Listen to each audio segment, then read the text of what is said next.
Kill Tony is the biggest live comedy podcast in the world. Each week, comedians have 60 seconds uninterrupted to perform material, and afterwards they have an interview with the panel of judges and the celebrity guests.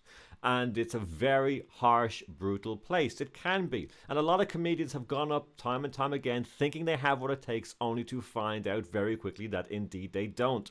But what happens when you have an old school comedian who knows exactly what they're doing and exactly how much jokes they need to cram into a minute? In my opinion, Sir Winston Pickles did the pound for pound best minute in Kill Tony history.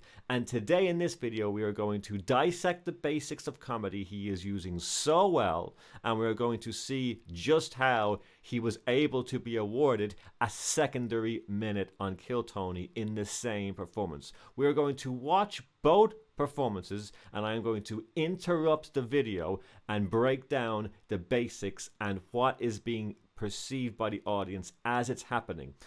Now, if you want to check out the performance without my silly interruptions, then I will put the link in the description box. It's a link directly to Winston Pickles' YouTube page, which you should go and subscribe to and check out. Okay, with that being said, let's jump in. Pickles. Oh yes, let's go.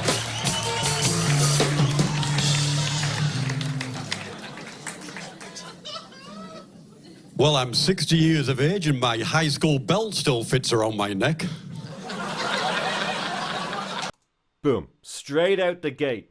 Straight out the gate. Right, what's happened? By dressing up in the clown costume and by going in more of a darker clown, the audience are painting and learning so much about the picture of who he is as soon as he walks on the stage. That's the same for you.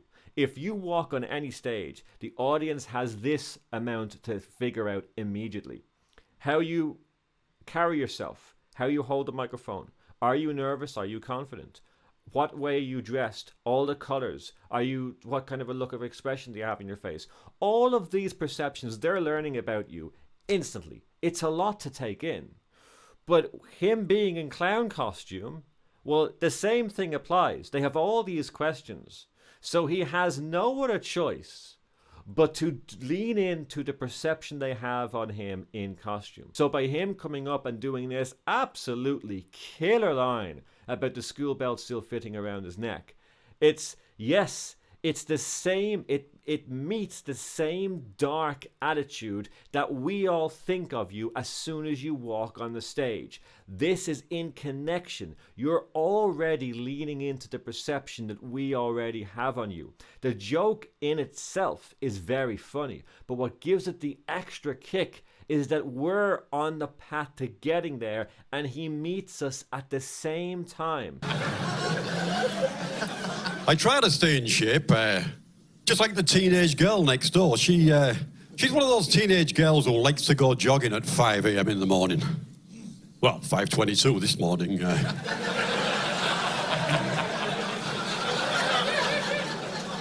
Whenever she goes jogging, I like to drive slowly behind her with my headlights off. You know, just to make sure she's safe. Well, you have to. There's some fucking weirdos out there in the morning.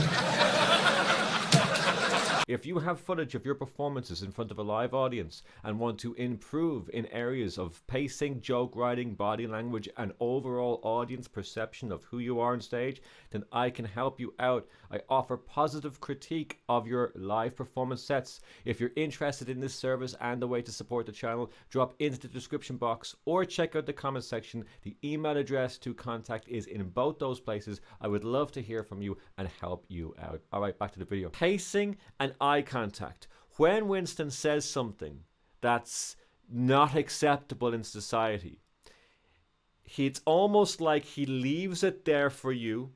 You realize it's there, and when you react, it's like, well, what? It's almost like I throw a banana peel on the ground in front of you, and you slip on it, and then I'm shocked about the fact that you slipped on it. It's like you left it there. it lets you into his world. It's almost like he's inviting you in and he's showing you around his house. Oh, the sitting room's in there. But instead of saying the sitting room's over there, he's saying, oh, I like to follow this girl with the headlights off in my car. And when you laugh at the absurdity of that, he goes, what? So we're really living in the character here. It's not just about the joke. Everything is pushing the set in the right path.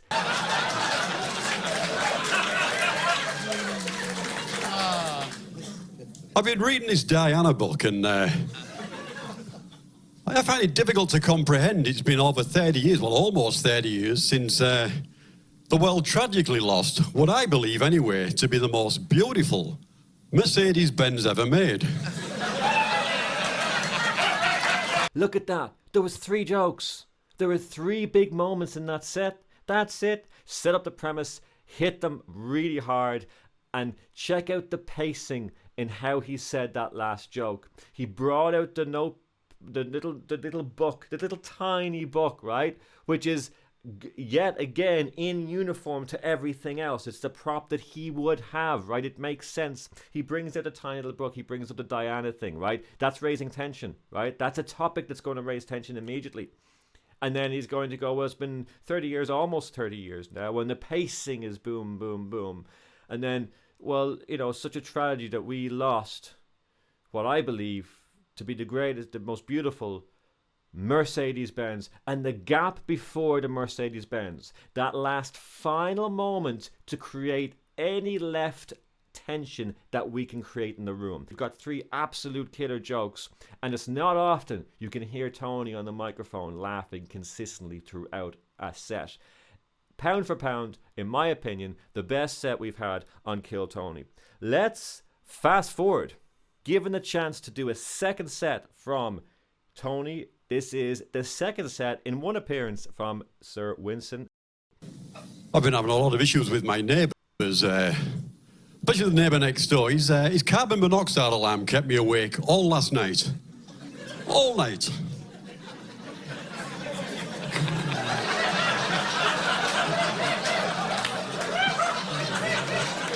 Of course, I confronted him about it the next day. I knocked on his door, said, Trevor, are you coming out? What's going on last night? He, no answer, no. That's a dick move, that is. 3 laughs. 1 setup, 1 premise, 3 laughs. His annoyance versus the absurdity of not knowing that there's trouble, right? There's a very dark, sinister meaning going on behind this. So the audience can very easily, it's even though they have to do some thinking, it's all they have to think about. The picture is painted so clearly for them with the carbon monoxide alarm and him not getting asleep, and it's all night long. I used to work on a circus on a cruise ship. Met some great people. Met my first wife, the bearded lady. She wasn't part of the circus, no, she was from Maine. Thank you. Met a great guy, the human cannonball. He, great guy, do anything for anyone. Always went the extra mile. Actually, that's how we lost him at sea. There was no finding him either because he was a midget. I'm sorry, we can't use that word, no, can we? It was a midget. Like, is that one of the best lines you've heard in a long, long time? Like, I know it is for me. It's like, wow. I the only thing about that line is, like, you can use other words. Like, you didn't need to say it. He could have said they. I think the line would have been as funny if he was a midget. Oh, sorry, you can't use that now. They were a midget. I think it might be as funny. Maybe not. I'm not saying I know how to write these jokes better than he does, because I don't. But I just think, for me, it was like, it's cool. That's really funny. It works. I fell off the chair the first time I heard it. But it could also be they. I just think, yeah, okay. Never mind. Who cares what I am? I probably would go down like a bag of shit and kill Tony. Let's go back to Winston.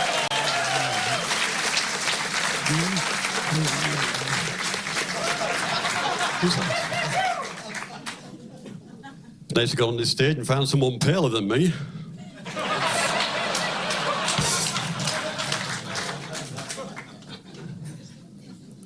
Any cruise ship lovers in here while we're talking about cruises? What is wrong with you?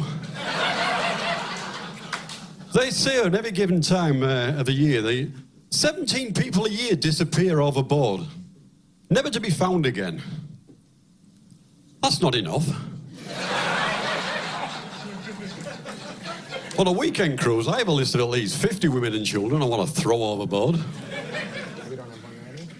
No, there are men too, but it's women and children first. Like, I just don't think, as far as minutes go, I don't think it gets any better than that. So, okay, so what is it?